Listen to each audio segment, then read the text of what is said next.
Transtorno bipolar é um distúrbio psiquiátrico que causa mudanças extremas de humor, mas o conceito vai muito além. Sobre isso a gente conversa agora com a psicóloga Valéria Wanda. Bom dia, Valéria. Bom dia. Bom dia. A gente começa de cara falando então sobre o conceito em si, da bipolaridade.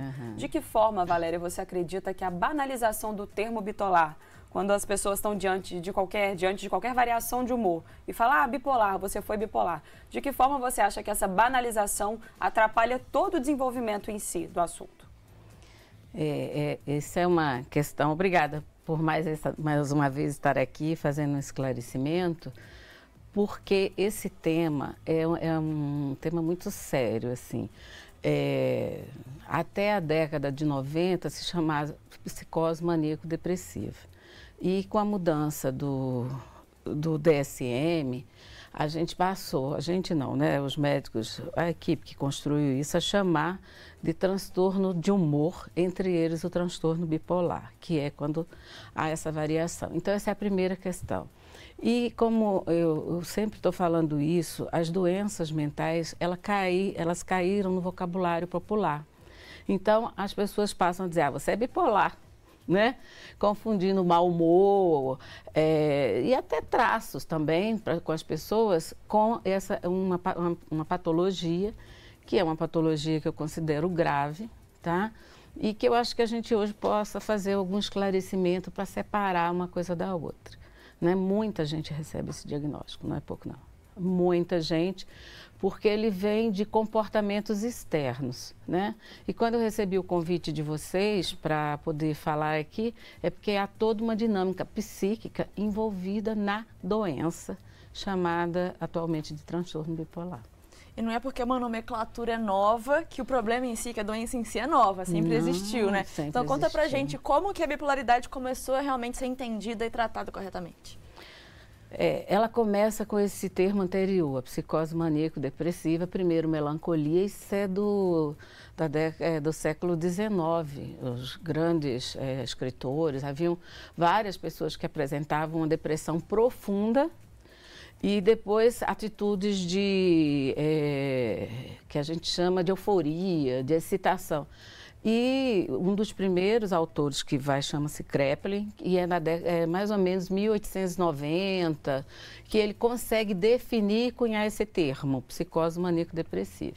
E a partir daí começa a se estudar pessoas que teriam essa variação de humor, mais uma variação de humor que tem a ver com a estrutura da personalidade do sujeito. Então, a contribuição que eu posso dar aqui para vocês é entender essa dinâmica da personalidade. Porque existe um outro tratamento também que é necessário, que é o tratamento medicamentoso, que isso é feito por um psiquiatra. Tá? E, Valéria, todo mundo assim na vida tem aqueles momentos, né, aquelas fases de grande euforia, de grandes tristezas. Isso. Como que a gente pode fazer para diferenciar esse quadro normal de um quadro patológico, por exemplo? Sim.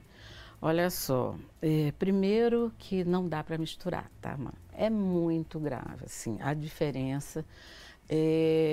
A depressão que a gente diz é uma depressão em que o sujeito, ele se autodestrói, ele destrói o que está ao seu redor, é realmente um aniquilamento do sujeito, é uma coisa muito grave.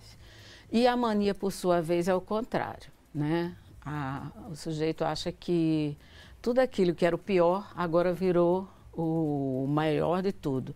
Então é um período que as pessoas aprontam muito, fazem endividamentos e, enfim, acreditam num Deus todo-poderoso, é a ideia megalomaníaca mesmo, assim, de uma resolução.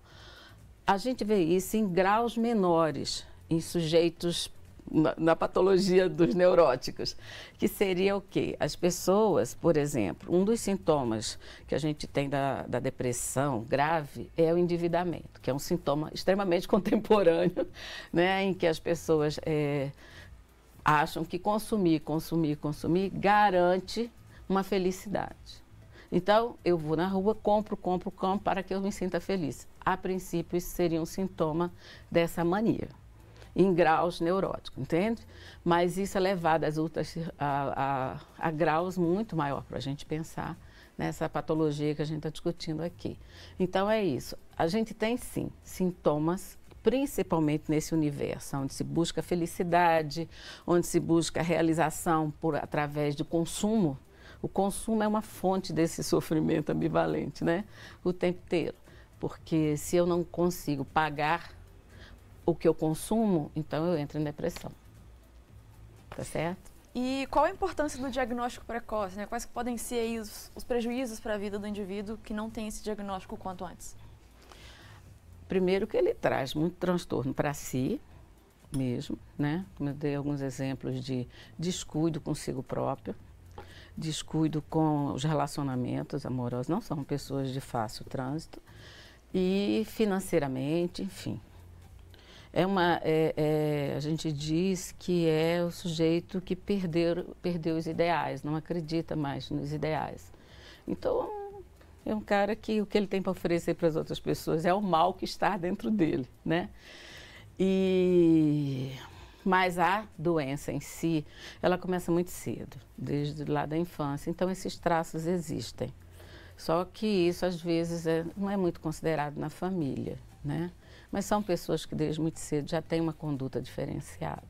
E como que acontece o diagnóstico, Valéria? Assim, qual é o profissional capacitado para poder fazer esse tipo de diagnóstico? Tá. Normalmente as pessoas só procuram nas crises. E aí a entrada da medicação ajuda. Existem medicações que são para equilibrar um pouco essas variações, porque eu disse a vocês, são pessoas de muito difícil contato. Então, elas precisam de um pouco de controle, né, ou um controle que é um controle sempre, para que elas possam ter o mínimo do convívio social. Quando isso acontece, mais aí entra a parte que é do qual eu vim falar aqui hoje, que é a questão psíquica, né? O tratamento psíquico, ele é fundamental para que o sujeito reorganize a sua vida a partir dessas teorias que eles têm de caóticas sobre o mundo. Não sei se eu consegui traduzir, mas eu diria assim, né? Sujeito que não tem fé, não acredita na existência. E quais são os riscos aí de um diagnóstico incorreto? Ou, às vezes, até mesmo um possível autodiagnóstico, né? Quais são os riscos nessa situação? Essa divulgação excessiva dos termos. Hoje vocês veem muitas pessoas chamar, eu sou deprimido, ou então eu sou bipolar. Essa expressão está na boca do povo, né? E assim, é muito equivocado isso. É preciso um detalhamento aí, né? Esse diagnóstico feito pelos profissionais, a gravidade, né? Dos sintomas para que a gente possa fazer. Mas dentro do nosso campo das patologias neuróticas, muita gente se acha bipolar. E tem sintomas nessa variação mesmo, né? Valéria, falando sobre essas confusões assim conceituais, qual que é a diferença da bipolaridade e, por exemplo, do borderline? O borderline também é né, desse termo, ele é aquele sujeito que está numa fronteira, que guarda alguns traços, algum contato com a realidade, mas já tem, vamos dizer assim, danos psíquicos mais graves. Porque qual é o nosso parâmetro para avaliar um pouco isso? A relação que o sujeito tem no campo da linguagem com o laço social, ou seja, com a sociedade em que ele vive. Quanto mais ele se afasta das relações com o outro, do que você me diz, eu te respondo e vai. Eu começo a falar de coisas que não tem nada a ver com o que a gente está conversando aqui. E eu não quero ouvir o que você está me falando.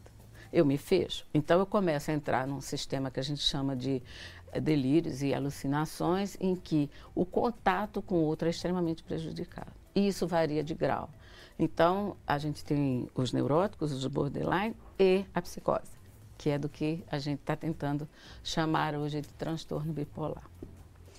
E quais que são os principais sintomas que podem indicar que uma pessoa bipolar? Você falou muito da questão do consumo, né? Que com certeza no nosso mundo atual deve ser aí um traço que deva chamar muita atenção e que realmente deve ser muito prejudicial. Mas, por exemplo, problemas de sono, outras questões podem também ser indicativos de um transtorno bipolar? Às vezes até o consumo excessivo de alimentos também, né, Mari? Todo o excesso. O sintoma do excesso, da desmedida aí. E o sono é o sintoma para qualquer um que está com problema. Deu problema, insônia, mas não é uma insônia permanente. A gente tem aqueles dias que não dormiu bem e você sabe identificar por que não dormiu. É diferente de uma pessoa que não consegue dormir. Alguns sintomas que a gente coloca, assim, que são mais graves, é o descuido com o corporal. O sujeito não quer tomar banho, fica trancado no quarto, não quer saber de ninguém, não consegue estabelecer nenhum nível de relacionamento social, não quer trabalhar. Isso vai agravando, tem grau, tá? Então, esses seriam alguns sintomas que a gente coloca, assim, como um agravamento da situação. E, enfim, é isso, é uma depreciação da própria existência do sujeito. E o diagnóstico de transtorno bipolar em crianças e adolescentes, no passado não era algo tão frequente assim, hoje em dia isso tem acontecido muito mais, né? Tem. Você acha que essa mudança, ela se dá por quê? Primeiro, por conta disso que vocês estão fazendo, né? Divulgando informação. Segundo, hoje a gente já tem estudo até por saber que esse transtorno é algo que acontece desde a infância. Não é alguma coisa que aparece na vida adulta. Quando ele vai aparecer na vida adulta, ele tem essa característica de ser sintomas da existência. Então, eu tenho na minha tese de doutorado, quando eu fui trabalhar essa questão, um dos sintomas que o Freud mais chama atenção é o endividamento. O sujeito, ele começa a se endividar, até ele não mais dar conta. Ele mesmo se perde naquilo ali. Mas existe um outro que é muito importante, que é o sujeito que não quer cuidar do seu corpo, não toma banho mais. Vive lá, e depois tem o outro que é bem próximo da esquizofrenia, que é o embotamento. O sujeito não fala mais com ninguém, não quer viver mais, entende? Se relacionar com ninguém. E esses pequenos sintomas podem acontecer desde a infância. E implode. Só uma observação sobre a adolescência, que é exatamente o momento de passagem da criança para o adulto, e é aí que essas doenças psíquicas costumam aparecer. É interessante a gente pensar que esses dois principais sintomas que você falou, do endividamento e desse cuidado com o corpo, são coisas relacionadas com a vida adulta, né? Então, quando você é criança, seus pais vão fazer você tomar banho, vão fazer você, eles que cuidam do seu dinheiro. Então, eu imagino que com certeza vai ficando isso muito mais claro a partir do momento que a pessoa se torna responsável por si mesma, que acontece geralmente no final da adolescência e na vida adulta. Então, eu imagino que isso também seja um fator aí que dificulta esse diagnóstico na infância, que ressalta a importância desse olhar atento, né, dos pais, dos responsáveis, dos professores, enfim, para identificar outros possíveis sinais que vão aparecer na infância. Né? Muito boa sua observação, porque uma das dificuldades é na escola, quando começa a questão do relacionamento, né? E a adolescência, que quando ele tem que realmente dar conta dos relacionamentos, da escolha sexual, de se envolver com alguém, e aí a gente tem um quadro mais definido. E uma coisa interessante é que grandes nomes do mundo das artes, como por exemplo Edgar Allan Poe e Van Gogh, tinham um transtorno bipolar. A gente pode traçar aí então um paralelo, alguma relação entre o transtorno e a criatividade? Eu tenho minhas ressalvas com isso. Primeiro porque, como eu disse, na época deles, assim, que eles estavam vivos, só tinha a psicose maníaco-depressiva, que é essa questão que eu falei, que é na virada do século 1890, é a época. Então, o referencial teórico era a partir desse. Tem uma outra coisa que eu acho interessante, é a questão do artista. A doença mental não obrigatoriamente compromete a produção do sujeito, que é gênio, vamos dizer assim, que tem uma criatividade. Então, é muito bom quando você tem uma saída, né? Porque tem algumas pessoas que não têm essa saída, se mergulham no caos e acabou. Uma época, estudando Allan Poe, eu dizia assim, é tão detalhado, tão rico de detalhes, como ele descreve uma cena de assassinato, que eu digo, gente, se ele não tivesse escrito, ele teria feito. Entende? Então, é essa capacidade que ele, enquanto ser extremamente criativo, né, um escritor, tinha de pôr as angústias para fora. Porque o que a gente vai complementar aí é a mesma coisa do Van Gogh com as pinturas, né? Que os excessos de cores. O que a gente vai dizer? Que essas pessoas, mesmo tendo as suas patologias, elas conseguem deixar uma grande mensagem para o mundo. Mas eu não posso fazer essa relação, sabe, Mari, assim, entre criatividade e a doença, porque é um sofrimento. São sujeitos que morreram jovens, mas na época, né? A gente tem tudo contextualizar, mas são sujeitos que falam e expressam a dor da existência, que é disso que a gente está falando aqui hoje, né? Aquele sujeito que não acredita no mundo, não acredita. Então a criatividade ela é mais uma válvula de escape para esses indivíduos, eles usaram do que é algo relacionado, né, necessariamente à patologia. Então, a gente vê realmente que muitos artistas de diversos ramos, seja da antiguidade, seja atualmente, eles acabam depois identificando, né, determinadas patologias, seja bipolaridade ou outras. Então, talvez seja um ponto em comum, que muitos deles, independente de qual patologia que tem, acabam encontrando na arte, na criatividade, uma válvula de escape, de alguma forma, para a realidade em que eles vivem, né? A situação ganha forma, né? Exatamente. E uma informação interessante, uma curiosidade para o pessoal de casa, hoje, dia 30 de março, é o dia do transtorno bipolar, e essa data foi escolhida justamente porque é a data de aniversário de Van Gogh, que tinha, né, o transtorno bipolar. Então, aí, essas figuras importantes aí do mundo da arte acabam servindo também como uma forma de, talvez uma motivação para as pessoas entenderem mais sobre o assunto, né? Entenderem mais sobre o transtorno, enfim. E a gente vê que, por exemplo, a própria mudança da nomenclatura, que é relativamente recente, tem aí também essa relação, enfim. Então, é muito importante a gente falar um pouco sobre essas figuras importantes que tinham, para a gente entender que é algo que pode realmente acontecer com todo mundo, né? Qualquer pessoa pode ter. Sim. E era muito característico nessa época, dessa virada, das grandes mudanças, né, a entrada da ciência, a mudança para os conceitos de individualismo, em que o Baudelaire tem uma frase maravilhosa, ele dizia assim: estou só na multidão. Essa experiência de que o outro não me completa, o outro não me satisfaz nunca. Então, a literatura levanta alguns grandes pensadores que conseguiram falar disso, entende? Porque tem muita gente que sucumbiu à doença, mas alguns que tinham essa habilidade, né, na arte, puderam falar desse mal-estar. E hoje você tem testemunhos para estudar isso e pensar como que eu posso, através dessas saídas culturais, né, ajudar essas pessoas. Tá certo? E, Valéria, assim, nesses casos, né, em que a gente falou de artistas, e além de artistas, assim, quais tratamentos são oferecidos para que essa natureza criativa e essa base ali de inspiração não seja perdida, mas que a pessoa consiga levar uma vida saudável e com um propósito? Olha, partes. Ele precisa ter habilidade, seja de desenhar, de pintar, de escrever. E a gente diz, escreve, fala sobre isso. Fala sobre a tua dor, que não só tem literatura de autoajuda, né, gente? Eu digo que literatura de autoajuda deveria ser escrita por cada um de nós, porque aí é uma autoajuda mesmo. Fora disso, o sujeito vai falar do mundo, do universo, da existência. Então, a gente vê, tanto que tem a nível dos atendimentos nos CAPS, as oficinas de terapia ocupacional, que é uma tentativa de fazer isso, né? Mas nem todos são capazes de produzir arte. Alguns, como eu já disse, mergulham. Então, mas oferecer esse espaço de tratamento significa que as pessoas podem retomar suas vidas no que for possível, né? Como elas podem trabalhar, elas podem estudar, podem ser profissionais. Tem um monte por aí que tem isso, que você só consegue capturar isso na intimidade. Porque é preciso, formalmente você consegue desenvolver condutas comportamentais, né, idealizadas, assim, do que o outro espera de mim. Mas só quando você vai conviver na intimidade com a pessoa é que você vai descobrindo esses limites. Então, enquanto no campo da arte, da ciência, você pode ter profissionais com esse tipo de transtorno que estão aí, conseguiram fazer o que a gente chama de sublimação, né? Que é dar um sentido apesar das suas doenças psíquicas.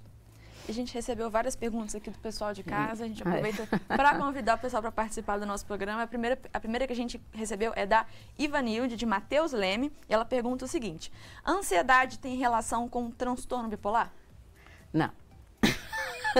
Ansiedade todos nós temos, porque nós somos seres vivos e a gente se assusta, a gente quer, às vezes, estar em momentos de impasse, quer resolver as coisas, mas não obrigatoriamente. A ansiedade é um sintoma, é uma experiência do ser humano, né? Não é possível a gente passar por tantas dificuldades, por tantos desafios e não sentir nada. E a gente tem também uma mensagem do Felipe Wecked, que está assistindo pelo YouTube. Ele perguntou sobre anedonia. Pronúncia é essa mesmo, né? Anedonia. Ele perguntou se é algo comum para quem tem transtorno de bipolaridade. Eu não sei o que é, né? Eu vou perguntar, vamos pedir para nossa produção entrar em contato. Favor. E a gente tem também da Maria Cláudia, de Três Pontas. Ela disse o seguinte, Valéria: meu filho de 17 anos não consegue sentar e fazer uma refeição. A família tem fobia social. A pergunta não ficou clara, gente. A família, por ter fobia social... é uma refeição com a família por ter fobia social. Porque por ter fobia, ele não consegue se sentar e fazer uma refeição com a família por ter fobia social. Isso. Ela pede para explicar, desenvolver um pouco mais sobre esse ponto. Esse é um bom sintoma que é preciso olhar. É preciso ver, porque pode ser uma dificuldade, varia de grau, tá? Então, pode ser uma dificuldade de relacionamento.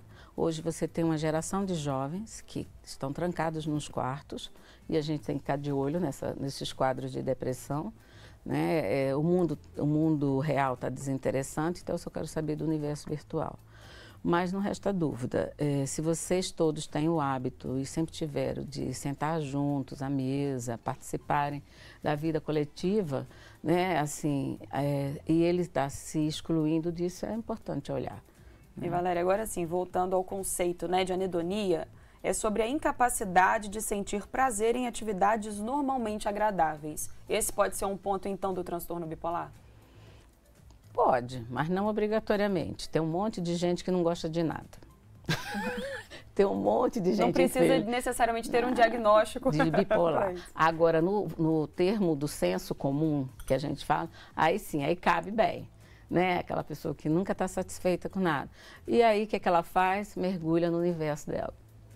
Então, eu mesma crio as minhas saídas. E é importante a gente ter em mente essa questão de que existem vários pontos em comum entre diversas patologias diferentes, transtornos, enfim, que podem, né, se encontrar de certa forma e causar essa confusão. E existem as coisas que varia, né, de caso para caso, uma pessoa tem, outra pessoa não tem. Então tudo isso só reforça a importância de procurar sempre um profissional que vai ser a pessoa habilitada para fazer o diagnóstico correto. Ela vai saber as perguntas certas a fazer, os pontos certos a levar em conta, porque a gente pode listar aí uma lista de possíveis sintomas que podem ser uma série de coisas diferentes, né? Então, é aquela questão, assim, do reforçar o ponto de sempre procurar ajuda profissional. E é bem interessante, que a pergunta da Maria Cláudia, de Três Pontas, sobre o filho dela, tem a ver com a questão do comportamento dos filhos, né? E essa atenção do olhar dos pais para o comportamento dos filhos, esses pontos de atenção para uma possível patologia. A que pontos que a família deve ficar atenta para poder identificar que pode haver ali algum problema, que pode ser o transtorno bipolar ou pode ser algum outro?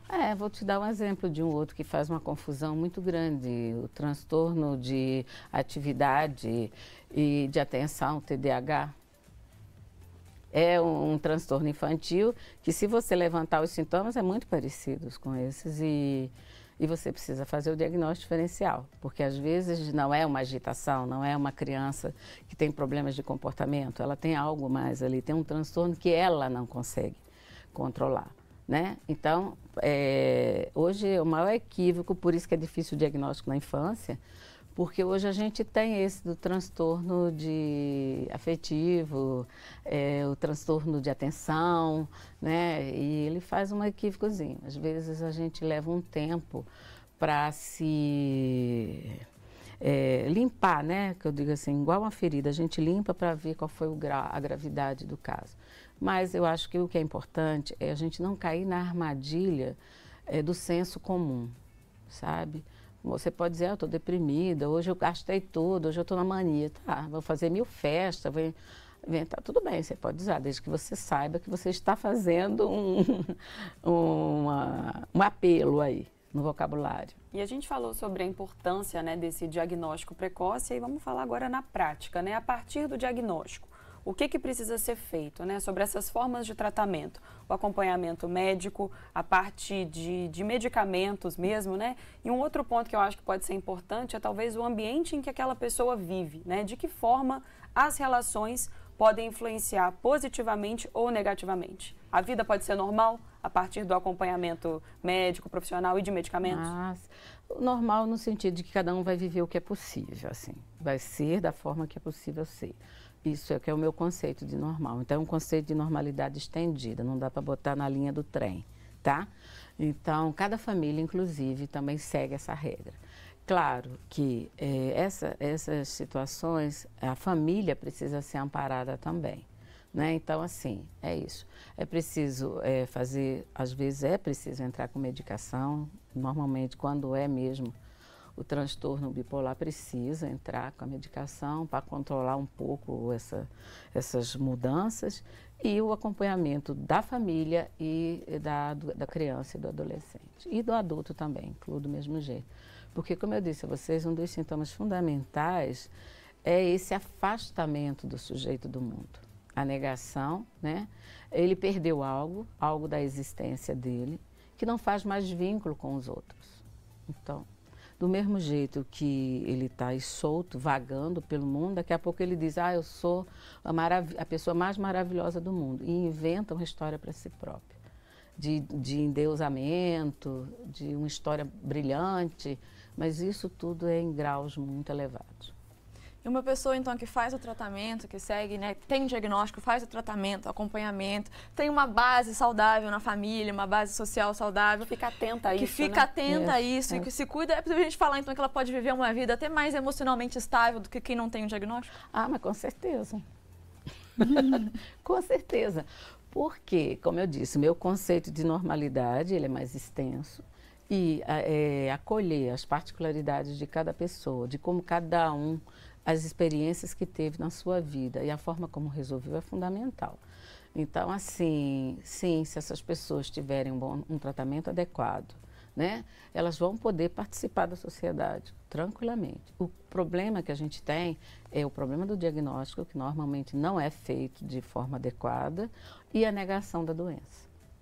Então, a grande maioria, a maior parte dos problemas vem disso. A família, deixa assim mesmo. Por exemplo, um exemplozinho para a gente juntar coisas que esses meses aí a gente está trabalhando a questão da mulher. A questão da violência, a gente precisa ver com muito cuidado. Entende? Assim, uma paixão excessiva, um amor que mata. É preciso olhar quem são esses sujeitos, que tipo de sofrimento eles podem ter a ponto de comprometer a realidade e fazer interpretações as mais variadas possíveis. E recebemos uma mensagem também do Marcos, de BH. Ele pergunta se o transtorno bipolar pode ser hereditário ou se existe essa influência, né? Ai, Marcos, eu trabalho com a psicanálise, então a gente tem uma herança subjetiva, uma herança psíquica, uma estrutura familiar aí. Mas, como isso é tão precoce na vida do sujeito, tem muitas questões sobre isso. A psiquiatria, a medicalização, ela vai falar de algumas faltas químicas, né? Que quando ela é introduzida, ela equilibra um pouco mais a questão dos afetos, do sujeito ter mais afetivo.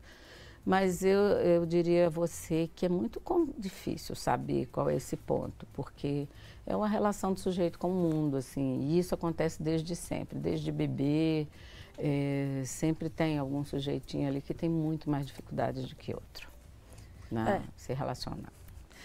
Valéria, muito obrigada pela sua participação, por conversar com a gente sobre esse assunto. A gente recebeu muitas perguntas, pessoal, de casa relacionadas à ansiedade. Então, a gente já avisa o pessoal, agradece muito a participação de todo mundo sobre esse assunto, que em breve a gente vai falar sobre ansiedade aqui no programa, e aí realmente a gente vai poder esclarecer mais a fundo sobre esse assunto, né? Hoje a gente focou mais na questão do transtorno bipolar, que é um assunto bem denso por si só. Foi excelente para a gente conseguir clarear, né, Mari? Toda a perspectiva a partir disso, ver que é possível uma vida normal e atenta a esse ponto, né? O que não pode ter é preguiça. E a ansiedade vai voltar, a gente fica atento aí no Manhã Diversa, que em breve a gente vai poder também conversar sobre esse assunto. Então, Valéria, mais uma vez, muito obrigada pela sua participação aqui com a gente. Obrigada, viu? Gostei muito, voltei porque eu gostei de vocês, de conversar. Sempre um prazer, sempre uma honra. A gente adora. Vamos sempre inventar pretexto pra gente trazer a Valéria. Vamos conversar sobre ansiedade. Isso aí. Obrigada, viu?